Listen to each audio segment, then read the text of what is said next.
This is the Roots and All podcast, and I'm your host, Sarah Wilson. Join me as I talk about all aspects of gardening with some of the top horticulturists from around the world. Hello and welcome to this week's episode, where my guest is Nadine Charlton. Through her business Homespring Gardens, Nadine provides specialist services to the horticultural and landscape construction industry, advising on sustainable best practice and creating beautiful gardens and landscapes with an environmental conscience. We talk about the importance of sourcing sustainable garden products, how you can tell whether what you're buying is sustainable, and whether enough is being done on this front. So my involvement in the horticultural world really stemmed, I had a career change when my daughter Rose was born. I've always been passionate about the outdoors, all things to do with landscape and also buildings. I've always had a lifelong, strange passion for buildings. I always have done since I was a kid. And that really led me into basically creating gardens and bespoke garden buildings in the form of playhouses for children and exhibiting at Chelsea Flower Show. So the reason for doing that was about inspiring the next generation, genuinely was. And I still work with the education sector and do charitable and voluntary things with kids just on a different basis now. But the last couple of years has really been around focused on bringing all of those skills and interests to life for others. So really implementing the creative vision of others in the form of show gardens. And it all really stemmed from the kids' garden business and the relationships I built through that. So the interest I have in materials and construction, as well as gardens and plants, for the first time ever in my career, has really played back into what I used to do for a living. So in terms of professional services and my corporate background of 20 odd years, I really understand the commercial objectives and business. And so I've been working a lot across the industry, advising on sustainability. So from a distribution point of view and also products. So that's led to a lot more industry involvement as well as the show garden side of work, but it all translates to the same sustainable agenda, essentially. I also do private client work, but sort of specific projects, and most of those are around environmental things, or with schools, and also landscape related projects, mostly about the naturalisation of buildings into landscape. So in terms of materials, planting, and the use of natural resources. So I'm guessing you're fairly in demand at the moment. There must be a real need in the market for this. There's only one of me. I guess it would be fair to say I pick my projects quite carefully, not because I'm selective and don't need the work, but because it's got to be right and about what matters. So we'll talk a little bit in a minute about the garden I'm working on, but that really is something really different for me in terms of the location and also who I'm working with, but it's because it was fundamentally important. So yeah, I'm careful about where I spend my time.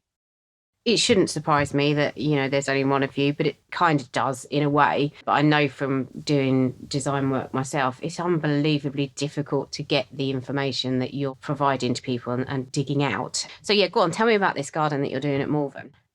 So I was on a show garden last year at Chelsea Flower Show and met Mike through that. He was part of the broader team and so was I. My role was mostly on sustainable build materials and procurement and advising on that, and his was on construction. So the garden is called It Doesn't Have to Cost the Earth, and there's two plays on that actually, which is interesting as it's worked out.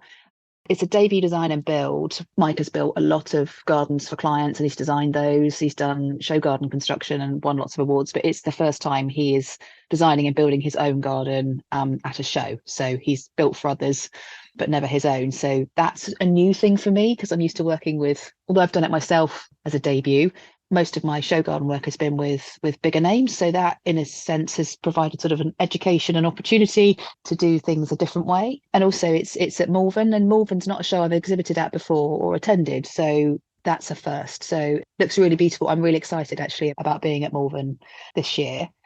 Everything we're doing through the garden is about education, about the work with suppliers and really showcasing what they do and showing that gardens don't have to cost the planet or cost the earth financially, because we're actually achieving this garden somehow without a sponsor. We've got literally sort of a team of two, of him and me, and then the planting team and some amazing suppliers who have really believed in the philosophy behind this. So we're working with some amazing partners through this, but it's certainly been a busy few months and 66 days to go, I think, until the show opens. It's got some really interesting components in it, the garden. We've got some materials that are going to be used for the first time at an RHS show. It's something that's been in existence for a couple of years, but it's been used mostly in Europe and in the construction industry and not from a landscape perspective.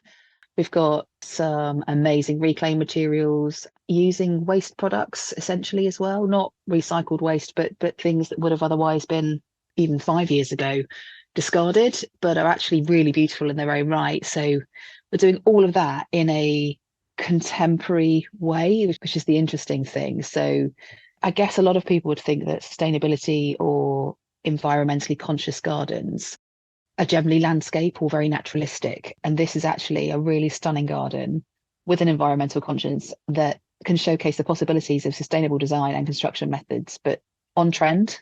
And it can be in any setting. So it's actually a real garden, which often you don't see. But this would be translatable into somebody's plot on a housing estate. It would be achievable and it's real.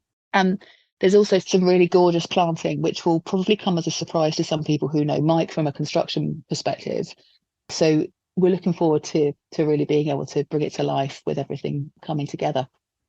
I mean, it sounds fascinating. And I wondered actually, to almost walk it back a bit, do you think people understand what sustainability means in the context of gardening? And in particular, I'm thinking about maybe less professionals who I suspect do have a grasp on it to one degree or another, but particularly consumers. Do you think they understand what sustainability means in terms of gardening products and plants and everything else that goes into a garden?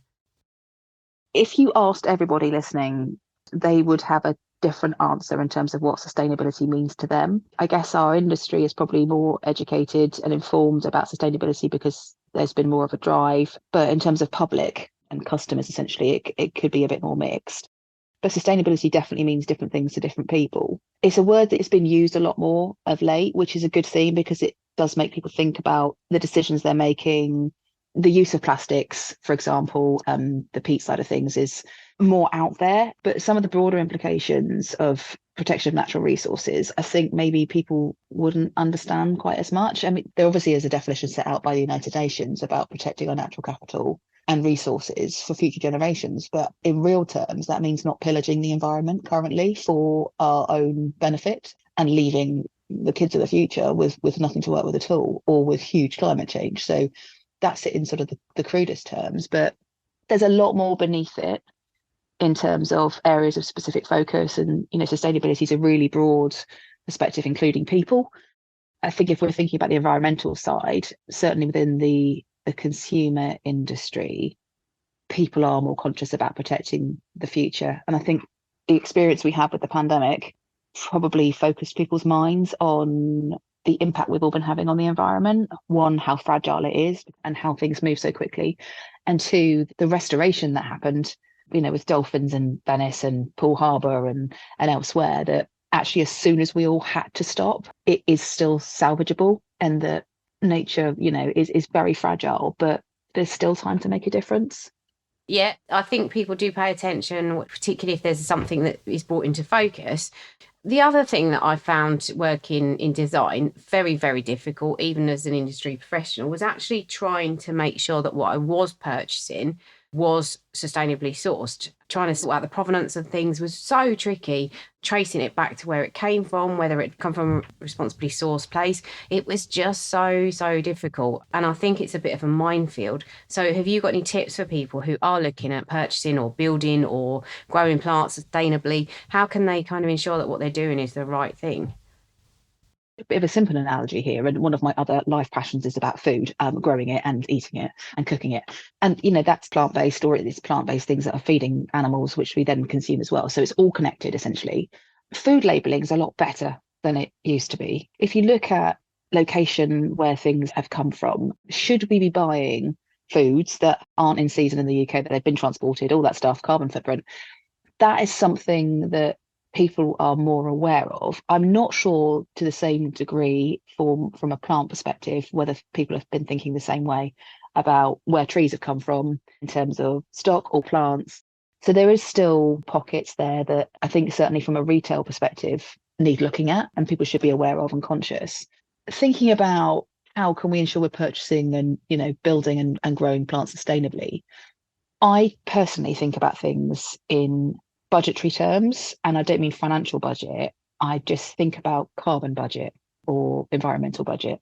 And I often recommend for other people to do the same. So you can't always do everything right. It's a bit like the pandemic thing, who are you prepared to socialize with? Who are your contact points? It's kind of the same. So it's not possible to achieve everything.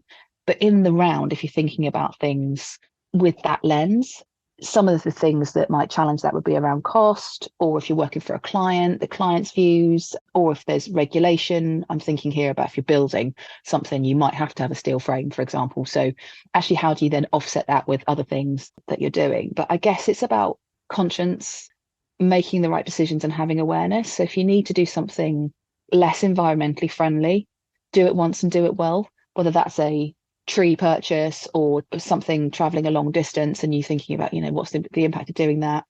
It's better than repeating the same thing several times over. So using materials that last. Where do you spend your budget, your non-financial budget, but basically don't waste? Think about things, where have they come from? Can you use something different, even if it's new, but it's a different use of something, if it's old or even if it's rescued? So something I am an advocate for is the ugly vegetables analogy. For example, you see plants or trees that they wouldn't be appropriate from a show perspective, but from a client's perspective, and if you're working with somebody or for your own garden, something that's got a misshapen stem or isn't in the best condition or whatever else, often, nurseries or suppliers can't afford to keep those things, but they still have an onward life. And actually, given the right level of nurture or used in the right context, you're essentially taking what would otherwise be classed as a waste product to create something. And it wouldn't be appropriate in every circumstance, as I said, but thinking that way, if you've got local suppliers with people that actually are doing them a favor, they're still selling on essentially X stock, and you're creating something and you're saving the loss of that item that would otherwise be disposed of, thinking that way as well. Just old school methods as well. So propagating your own plants. I don't know, I'm just thinking about willow, for example, but every time I have willow that falls down, I stick it in the ground and create, new plants. But there's some really simple methods. Not everything has to be that complicated, just about how you then can create additional areas of living hedge, taking cuttings. So just kind of going back to the things that we've lost really as a generation in terms of skills, but thinking about procurement methods essentially. And also the more you learn about what's out there, the more you start to see essentially the greenwashing that's out there as well. So people saying things are certainly sustainable or that they have a particular resource, but actually the more you know, the more informed you can be and see the wood for the trees in terms of sort of supply chains and things. And I think when you're thinking about where things have come from, is it better to buy things that are cheaper or that look perfectly on form? You might need them for a particular thing of a particular colour or species or type or whatever. But for things to have been transported a long distance or mined by children in another geography, because that's what a client wants, I just think that conscious balance of really questioning yourself about where things have come from and how they've got there versus the reuse of things that you may already have or thinking things differently. And on the thinking differently point, actually, one of the things I didn't mention earlier on about the garden that Mike and I are working on, we've got Hardy's as one of our Hardy's cottage garden plants. So Rosie Hardy as one of the main plant suppliers. Working with Hardy's, they are at the moment trialing the use of cork granules for their seedlings and propagation process, which supports an industry that has otherwise been in decline and also is a use of a natural resource, but actually puts it back into the horticultural industry and environmentally in terms of it rotting down. But that's in place of quarried materials. So that's a really interesting thing. Something else I've come across on a couple of occasions is the use of wool mulches for retaining moisture, particularly attractive at show garden builds when you've got a large quantity of plants that need to be kept in perfect condition. So actually that added as a barrier layer just retains the moisture. So I know there were some new products coming to market, but I don't know, people get that wool cool packaging. I don't know if you've heard of that, which is, I think if you buy fresh dog food or raw dog food or certain box scheme deliveries and things, it comes in place of what used to be like the frozen ice or plastic packaging. But that in itself is essentially sheets of British wool. You can buy it on Marketplace. I have a bunch of people collect it and give it to me when they're having their regular deliveries. But that's a constant source of something that you can actually use to mulch plants or use for insulation, as I have been for different things and partly for some of the teaching stuff I do with the kids. But that's essentially otherwise a waste product. So thinking differently on how you can do that, save water, insulate gaps in a shed or protect your plants or whatever. There's things that are already out there in the chain of supplies that if you think differently can apply a different use to them. Yeah, so it's a bit of lateral thinking about how you use stuff. I mean, obviously you're immersed in this world, but I'm guessing it's vast and it is a bit of a minefield, as you said, especially when you think about greenwashing. I mean, how do you keep up with the newest products and the sort of innovations? And, is it easier for you to do that because you are part of that world? I'm sometimes tasked with finding a particular solution. So I guess that's led to some really specific knowledge that I wouldn't have otherwise had. So, for example, on the Chelsea garden last year, working with Mark Gregory, we needed to find a way of creating the backing walls for the reclaimed bricks. So we built that walled garden and we looked at plastic blocks, hemp, cement-free blocks as well, lots of different alternatives. But we came across strocks. They're basically straw and earth blocks. I've been a bit of a guinea pig since then. I've taken it one step further, but I'll come back to that. But they're basically made by a brickworks using clay they have on site, straw from their farm and harvested rainwater. And they need protecting, but they are something that can be fired and used. So basically, we showcased those at Chelsea, and they've also undertaken a project at King's Cross, which is not, something if you Googled it'd be in the public domain. But it was a process of talking to a few different suppliers and thinking about the alternatives that led me to go and talk to HG Matthews, who are the company that make them.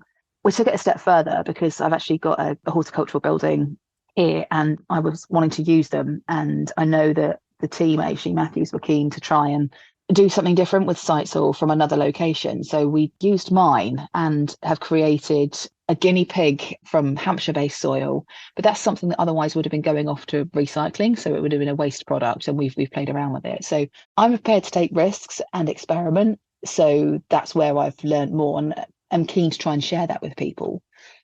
There's a whole wealth of resources out there, both in sort of the private sector, essentially, and also in the public domain. There will be more coming from industry, more central resources and hubs from the professional bodies across the industry. Some of that exists already.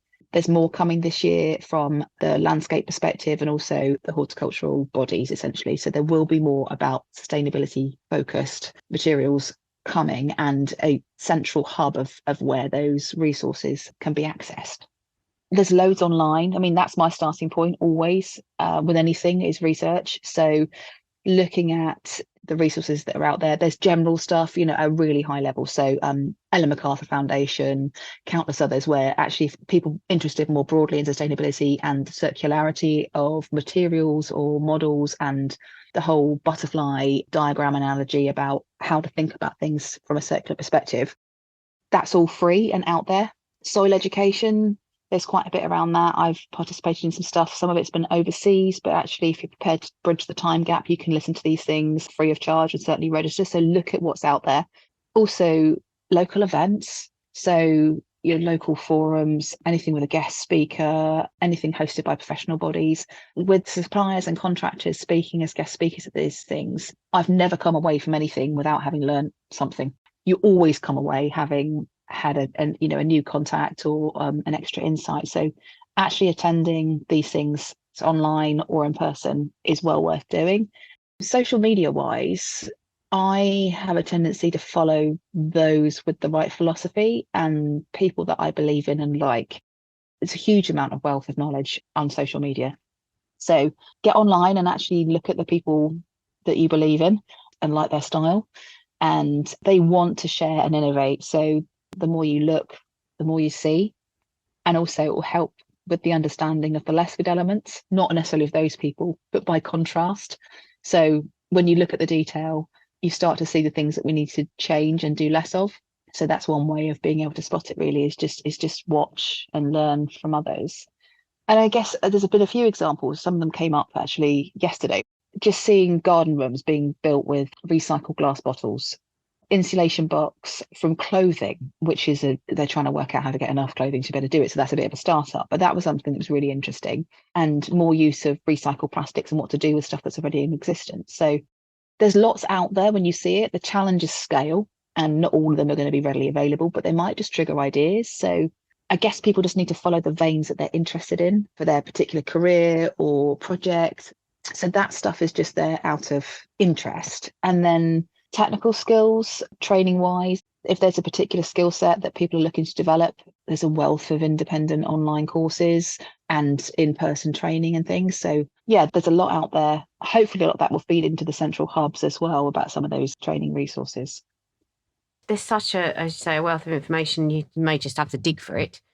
My final question is, I'm thinking about on an individual level in your own garden, for example, is there anything that people could do or maybe not do or not buy or not install that would just, in your opinion, make a big difference? If we could just pick one thing, what have you got anything that's kind of your bugbear or that you champion particularly? Okay, my own thing, and this is me, is to think about whether you're striving for character or perfection. So I am not keen on a perfect finish. So I am in some instances, and I guess that's the difference between sort of very modern contemporary design and more naturalistic or reclaimed use. So that applies to plants and materials, essentially, for anyone if you're thinking about it at home. Do people, if they're thinking about their own gardens, do they want a straight line, mown lawns, perfectly manicured hedge versus naturalistic finish, weathered stone? So that's the thing, is character versus perfection. And that helps drive sustainable choices in terms of planting, species and procurement, but also materials, and whether people could then be reusing materials they already have on site or things in a different way. And it doesn't mean it has to be traditional looking. It's just actually, do they want something to look like it's been there forever? That was something someone always said about my gardens and playhouses for the kids, was that they look like they'd been there forever. Well, that was kind of the plan, essentially, is that it wasn't just sort of a new thing. And I guess my main advice to anybody would be embrace opportunities to do things differently, even if it's one tiny thing. If it's one tiny thing in a project or one small risk in trying something a different way in one area that really interests them or that they haven't got budget for or whatever, but you'd be surprised what you learn and what works and what doesn't work. And sometimes it's worth taking the risk, because I think the same thing with plants. They'll do one or two things. If you're trying to rescue a tree, it will go one or two ways, but just never stop learning and having your eyes open to different things, because you create something unique. And for me, that is probably more beneficial than having something that's the same as everybody else's. But that's just about thinking about having something that's different, that's characterful, that means something to you. So that would be my one main thing. Thank you very much to Nadine for taking part in this interview, and thank you for listening. Thanks also to Sam at Modica Gardens for recommending Nadine as a guest. You can download or listen to the podcast direct from the website rootsandall.co.uk. Please also check out my Patreon, where you can make a one-off donation or take out a monthly subscription to help support the podcast. Because if you enjoy the show, please help it continue. I also have a GoFundMe where you can make a one-off donation. Even a one-off donation of £1 helps, and I'll be really grateful for your support. So please go to Patreon or GoFundMe and search for Roots and All Podcast.